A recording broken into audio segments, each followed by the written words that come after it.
इमामत करने वाला, ये तालीम कुरान और हदीस देने वाला, फिक़ह पढ़ाने वाला, ये अज़ान देने वाला जो उजरत लेता है तो ये हराम खाता है।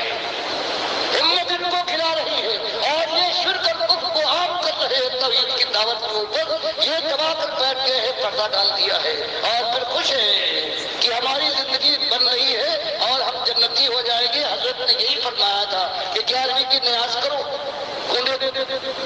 जारी रखो, बीवी की सहनत हो, और उसके बाद फिर ये ज़ियारतें आती है, गौस को पुकारो, इनके नाम पर चढ़ावे चढ़ाओ। उसके बाद फिर इस दुनिया में भी खून बरसेगा और उसके बाद ये तुमको अपने साथ जन्नत में ले जाएंगे, तुम्हारे बगैर न जाएंगे।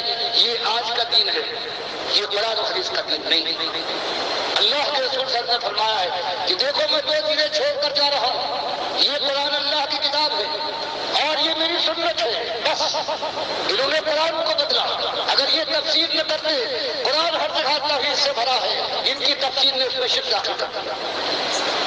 सुन्नत हर जगह अल्लाह के नबी सल्लल्लाहु अलैहि वसल्लम के तरीके को बताती है, इन्होंने उसके अंदर उसकी तफसीर बयान करके बिदअतें भरी है। आज देखो हर तरफ बिदअतों का भी जोर है, शिर्क तो है ही। अब क्या रोए बिदअतों का? क्या हज़रत बिलाल हबशी ने जब अज़ान शुरू की, अल्लाह के नबी सल्लल्लाहु अलैहि वसल्लम के सामने उनके कानों में पड़ने वाली आवाज, वो अल्लाह अकबर से पहले कभी नहीं उन्होंने ये दूर सलाम पढ़ा। दूर सलाम के मौके है हज़रत इब्न उमर की रवायत कि उनके पास एक साहब बैठे हुए थे, उनको छींक आई, उन्होंने कहा अल्हम्दुलिल्लाह वस्सलामु अला रसूलिल्लाह, कि अल्हम्दुलिल्लाह सलामती हो अल्लाह के रसूल सल्लल्लाहु अलैहि वसल्लम पर। हज़रत अब्दुल्लाह इब्न उमर ने सुनने के बाद कहा इसके आगे ये भी तो बढ़ा दिया, अला अबी उम्मी, ये भी तो कहे कि तेरे बाप के ऊपर तेरी माँ के ऊपर सलामती। इस अंदाज से कहा था वो घबरा गए और उन्होंने कहा कि मुझसे क्या गलती हुई शेख, मैं तो सलामती की बात की है। कहा हाँ, सलामती की बात जब मौका होता था हम भी कहते सलाम अस्सलाम, लेकिन इस मौके पर अल्लाह के नबी सल्लल्लाहु अलैहि वसल्लम ने अल्हम्दुलिल्लाह बताया है, तुमने अपनी तरफ से बढ़ा दिया।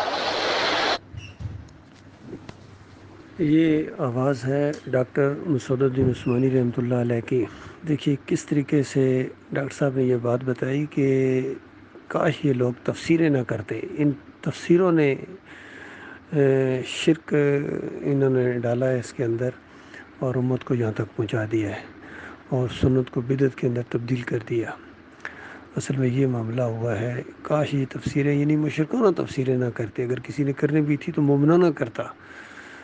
तो ये असल में मामला हुआ है। आज उम्मत मुसलमान के अंदर जो हर तरफ शर फैला हुआ है, हर प्लेटफॉर्म से कुफ्र शिरक की सदाएँ बुलंद की जा रही हैं। गोया इन्होंने तौहीद के मामले में बिल्कुल सफ बंदी कर ली है। बरेलवी हूँ, देवबंदी हूँ, अहले हदीस हूँ, सल्फ़ी हूँ, हम्बली हूँ, यहाँ के या हनफी हूँ या हनीफ़ी हूँ, सब ने एका किया हुआ है। इनकी तफसीरों के अंदर कुफ्र शिरक है।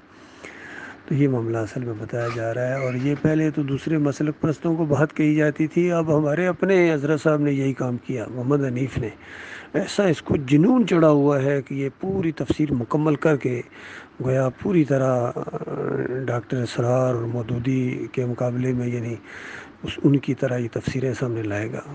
काश इसके अंदर शिरक के इंजेक्शन ना देता। दावत अल कुरान जैसी तफसीर के अंदर इसने सजदा ताज़ीमी का शिरक घुसा दिया। अंदाज़ा लगाइए, पूरा कुरान तौहीद से भरा है और इसने शिरक का इंजेक्शन। और सूरह यूसुफ तो आसर अल कसस कही गई, इसके ऊपर जोर दिया गया। और आसर अल कसस क्या चीज़ होती है? वमन आसन कौलन मिम्मन दाअ इलल्लाह, उससे अच्छी बात किसकी है? जो अल्लाह की तरफ बुलाए, शिरक की तरफ नहीं, अल्लाह की तरफ बुलाए कि अल्लाह को पुकारो, अल्लाह की नज़रों न्याज़ें, अल्लाह को वास्ते वसीले, अल्लाह के रुकू और सजदे भी अल्लाह के, इस तरह अल्लाह की तरफ बुलाए।